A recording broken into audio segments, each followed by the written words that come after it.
welcome to Eurosport's coverage of the 1998-99 Trophee Andros Ice Racing Series. This is round 2 of the 10, and this is Andorra, the ski resort between France and Spain. And the circuit, as you can see, quite a long, fast front stretch and a tricky back section. Quite technical, actually, but unfortunately the conditions, although good for skiing, not that great for ice racing. A little too warm and the ice not staying together too well. Well, we'll look with the first of the action to the promotion category. These cars four-wheel drive, but only two wheels steer. And on pole position, the Nissan Micra of Philippe de Corsac, the number 32 machine, the quickest in his 3 qualifying heats. Alongside him, Guillaume de Saucy, car number 30, and we saw de Corsac blow a pole position last weekend at Val Thorens, comprehensively being swamped off the line. This time he gets away ahead. The other Nissan in second place. In third place, it's one of the Renaults in this promotion category. That's the Renault Megane of Christophe Jeanebre. The other one, the Renault Twingo, you'll see Philippe Gervasson, and another Megane of Julien Pressac. And the BMW 318 coming up the inside there of Emmanuel Clerico. Clerico, another of the single-seater men who has moved into this ice racing series.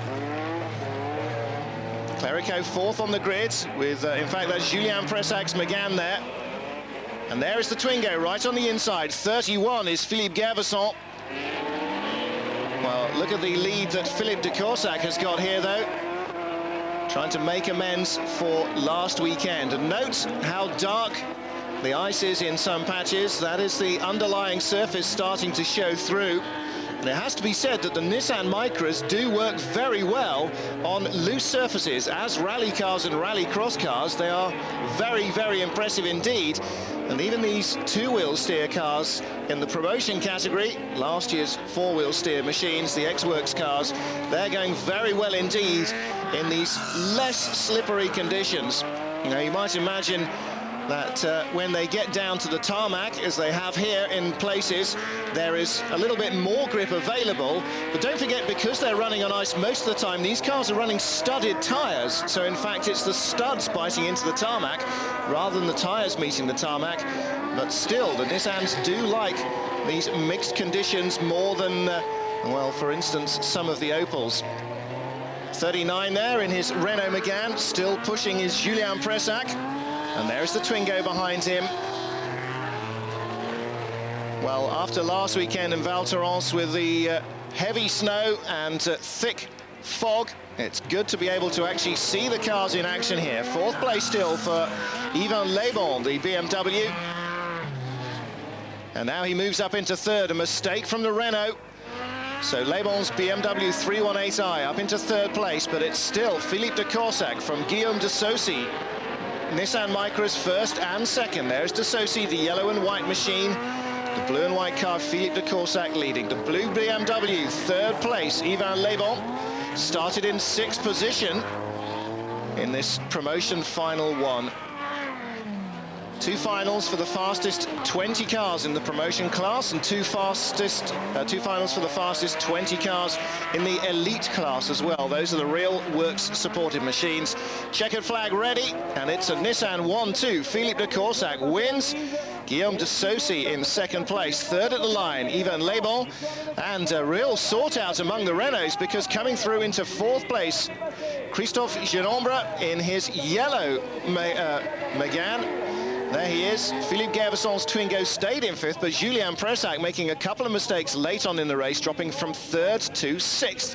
And Emmanuel Clerico's Ford Fiesta dropping out 5 laps from home halfway through the race. Well, here we go then, the Promotion 2 category. And these are the other quick guys. Normally they are the teammates of the cars we've just seen. Starting from the front of the grid, number 40, Laurent Fouquet in a Seat Cordoba, but he doesn't make a good getaway at all, does he? And the multicolored Nissan Micra, number 43. Can't be 43, come in at number 34. He makes a better start. In fact, it's 49, Laurent Frenet. So the Seat Cordoba, the white car with the green stripes there in second place. Twingo in fourth, the BMW in third place. They're the same cars we saw in the other promotion final one, but driven by their co-drivers. Most of these cars have two drivers, and there, just throwing the ice up against the camera, was the VW Beetle of Gerard Dillman. And that's in fact his co-driver, Sébastien Bonesseau, doing the driving in this. This is a new shape Beetle, but it hasn't got the Golf-based floor pan that the car does in production. It's got its own space frame chassis with a Cosworth 3.5 litre V8 Formula One engine. Yes, really. Last year it had a Renault Twingo body, but he's bored with that, and Gerard Dillman has built himself a Beetle with a V8. Well, why wouldn't you? The BMW looking threatening in second place. That's Sébastien Rousseau there. He is the blue car. Serge Cordoba down into third place. Cameraman could do with cleaning off his lens a little, couldn't he? Can't quite figure out which of the Renaults is which at the moment.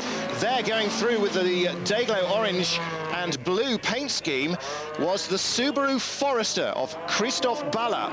That's one of the privateer machines, quite unique in motorsport. I don't think anybody else is competing in a Subaru Forester. Lots of Imprezas and Legacies. And the Forester is their four-wheel drive Range Rover kind of vehicle.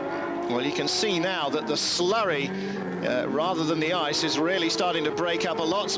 Little nudge for the BMW, loses control, almost stuffed in the snowbanks there, but just holds on ahead of Laurent Fouquet. Fouquet in third place in the Seat, but much closer to the BMW now.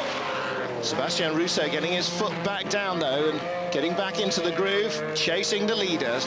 Laurent Freinet leading in the Nissan. Here he comes towards us. And look how filthy the cars are now, the Beetle and the Subaru. Two less likely cars you can't imagine here. They're battling for sixth place. But here's this three-way battle for the lead, and it's getting very close indeed. The Nissan really under pressure. Laurent Freinet in the Nissan Micra, the leader. Sébastien Rousseau in the all-blue BMW right with him. And there could be a moment or two of contact, I think, before there'll be a pass.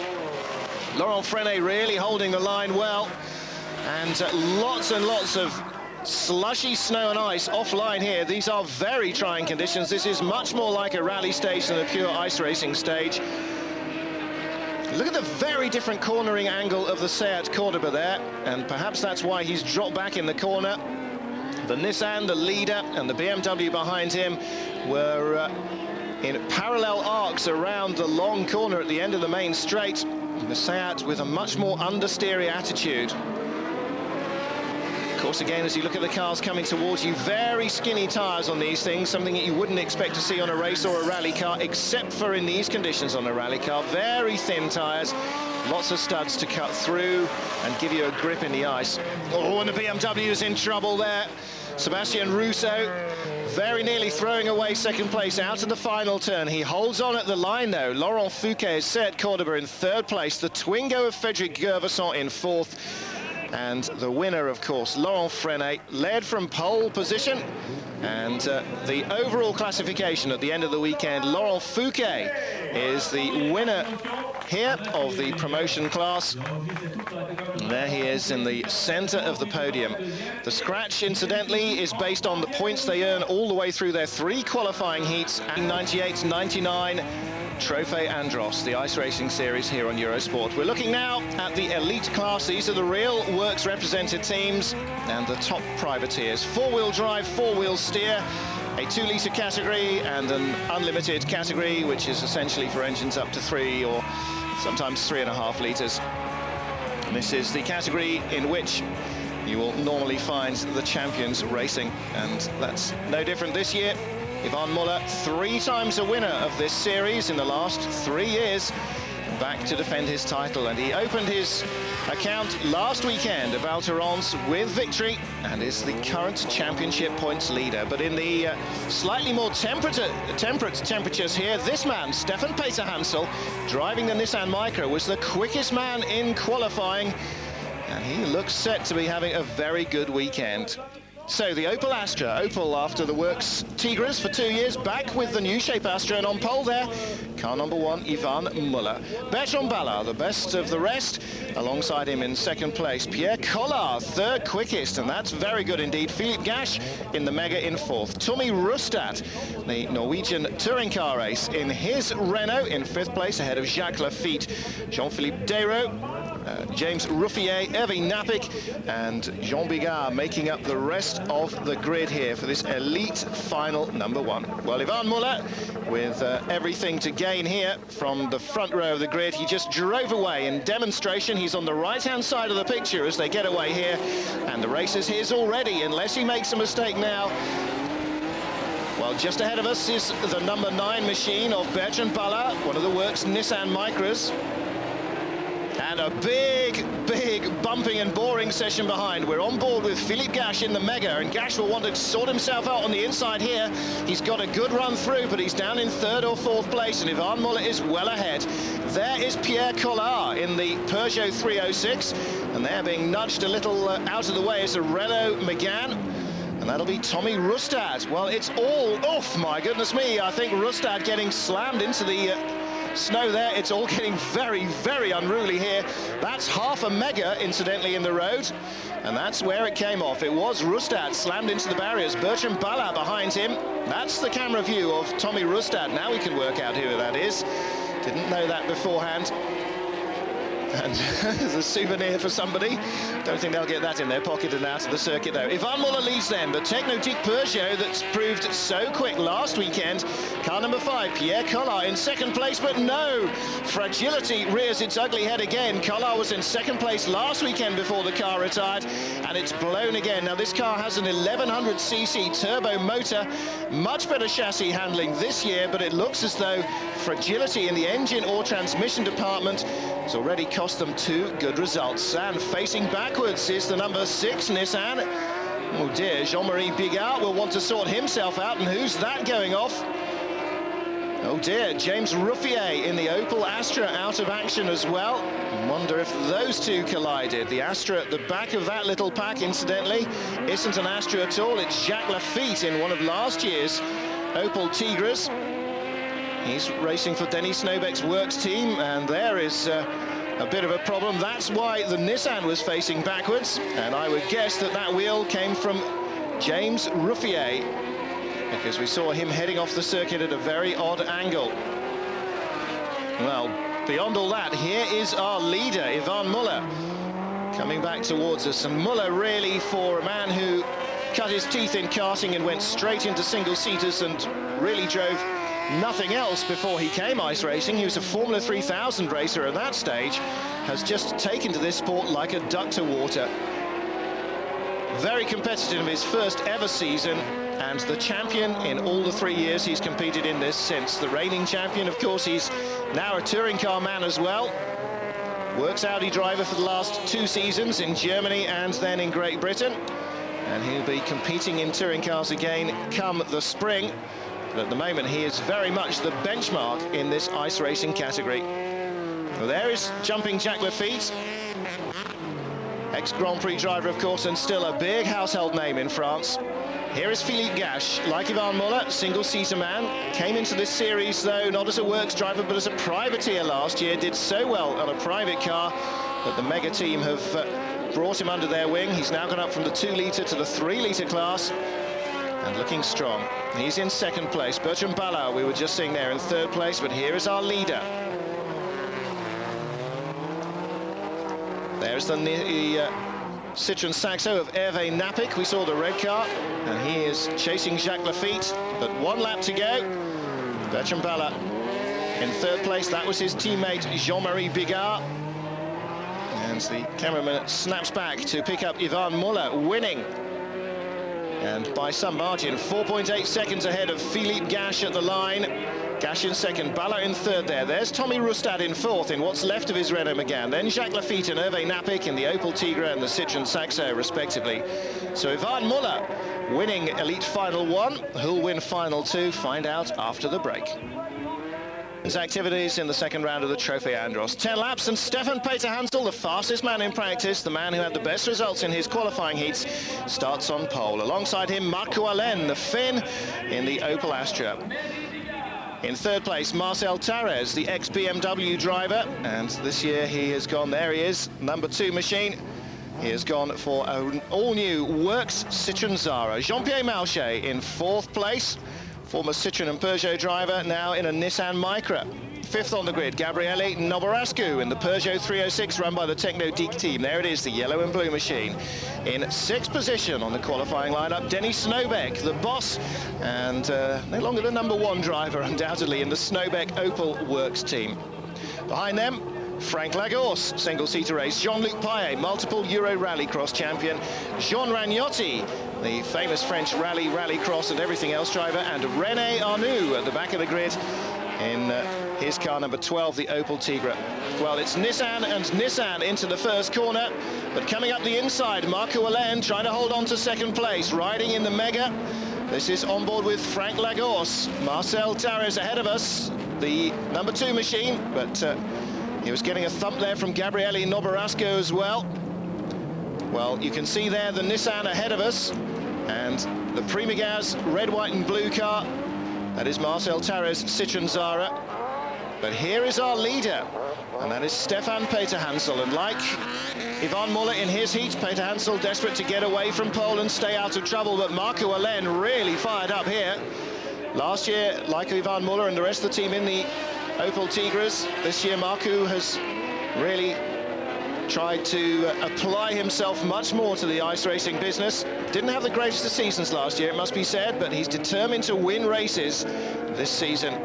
And in the Opel Astra in second place, and challenging Stefan Peter-Hansel. But as you can see, the track now almost entirely grey slurry, very little in the way of ice, and that is playing into the hands of the Nissans.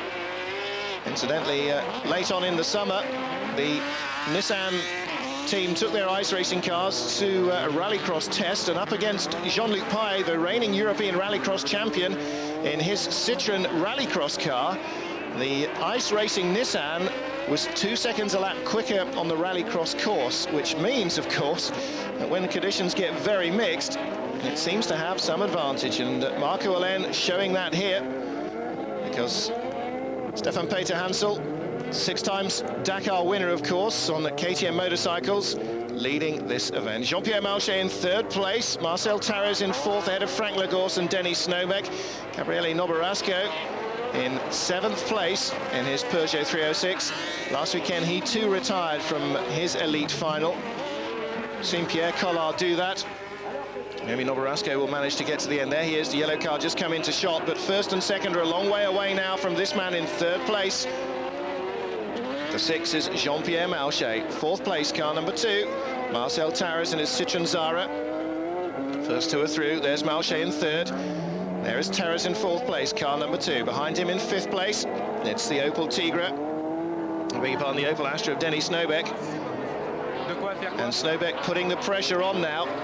Denis Snowbeck, like Marcel Tarez, a real veteran in this series. They've both been around about as long as the ice racing series has.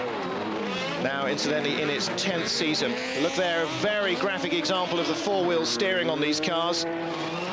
The rear steering wheels helping them to turn the sharp corners. Of course, in the quicker stuff, they opposite lock the front and the rear wheels to keep the slide going. But in the really tight stuff, both sets of wheels turning on the same arc. Well, they're down to tarmac now there, aren't they? Definitely. And they're just moving the slush around. There's not actually anything really for the studs to work on. And in the 24-hour night section of the 24-hour Chamonix ice race, you can quite often see when they do get down to the tarmac, because you see the studs sparking against the ground most clearly at night. Tight battle here for third. Third is Malchet, 4th is Tarez, 5th is Snowbeck, and 6th is Noborascu. So Jean Ragnotti and Jean-Luc Paillet, René Arnoux, Frank Lagorce having a little battle with themselves at the tail of the group now. But Stefan Peter-Hansel leading quite comfortably. There he is, number 9. If you wonder why some of the cars, in fact all of the cars, have Bs on them, and that's because they're shared, of course, by 2 drivers. And in Bertrand Ballat's hands, that car is number 9B. In Stefan Peter-Hansel's hands, it's car number 9. So, rather pathetically, they put a little bit of masking tape down the middle of the big B, which makes all the difference, because you can't see it, can you? No, me neither. So anyway, Stefan Peter-Hansel leading from Marco Allen, and starting to stretch his advantage as well now. Number 12 is René Arnoux, the Opel Tigra. And he's down towards the tail of the field, chasing Frank Lagorce in the Mega. And there they are, Lagorce making a bit of a mistake there. Frank Lagorce in 9th, René Arnoux in 10th, and Lagorce in the snow. And a big mistake there, and he's got himself firmly wedged. Well, that looked fairly innocuous, didn't it? Manages to get himself back out again, though. And meanwhile, battle continues. Denny Snowbeck really putting the moves on Marcel Tarras. Tarras nearest the camera, number 2. Snowbeck goes through, number 1. Great move by Denny Snowbeck. And the yellow and blue machine, that is Gabriele Noborasco in his Peugeot 306, trying hard to find a way past the Citroën ahead of him. So the profoundly blue machine at the front of this little group, as Gabriele Noborasco does make the move, and he gets through. The mainly blue machine is the Nissan, and that's Jean-Pierre Malchet, number 6. He's got Denny Snowbeck right with him. That's the white Opel there with the blue and yellow painting on it, and the yellow and blue machine behind. That is the Peugeot, and this is the battle for 3rd place. So we're looking at 3rd, 4th, 5th, and just out of shot 6th position. Well, can Marco Allen move up into 3rd place? I beg your pardon, can Denny Snowbeck move up into 3rd place? Car number 1, it looks as though he may do, just nudging the Nissan offline a little wide, trying to open a gap there. Marco Allen is up in 2nd, and here he is. 1 lap to go, shows the board. Across the line comes Stefan Peter-Hansel. And Peter-Hansel with 1 lap to go. Marco Allen is not going to be able to make a move on him from that distance, so it's up to Peter-Hansel to win this or lose it. Marco Allen, it's out of his hands now, just has to push hard and hope that Peter-Hansel will make a mistake, but that will be a rarity. We haven't seen any of those from Peter-Hansel in the last couple of seasons, really. Very, very concentrated man. Of course, his season is heavily interrupted by the Dakar, starts again on New Year's Day, and he'll be away for the length of that, racing for Nissan, not for KTM. He's decided to injure himself slightly more slowly these days. He thinks he's too old for the bikes, and now he's doing the Dakar for Nissan with 4 wheels under him. Winner last year of the Chamonix 24 Hours, winner here of Elite Final 2. From Marco Allen in 2nd for Opel, Denny Snowbeck 3rd for Opel, Gabriele Noborasco 4th at the end. And that's the first finish of the season for the Techno-Dick team in a final, and that will bolster their confidence, no question at all. Marcel Tarras pushed down to 5th ahead of Jean-Pierre Malchet, Jean Ragnotti in 7th place, Paillet, Arnoux and Lagorce, the rest of the finishers. This is Stefan Peter-Hansel, of course, saying with the first time with Nissan to succeed and win an outright Trophee Andros race. I beat Ivan Muller. Very difficult, but the micro here, he said, very, very good indeed. I said, hard to imagine this win actually coming to us so early in the season, but a great result. He said this track really came to us. And that's the overall classification here. Maximum points for Stefan Peter-Hansel ahead of last year's champion Ivan Muller. So look at that now. Peter-Hansel moves by 2 points ahead of Marcel Tarras up into 2nd. Ivan Muller, though, still the leader of the championship with 8 events yet to run. There is Stefan Peter-Hansel, this weekend's winner. See you next time. Bye-bye.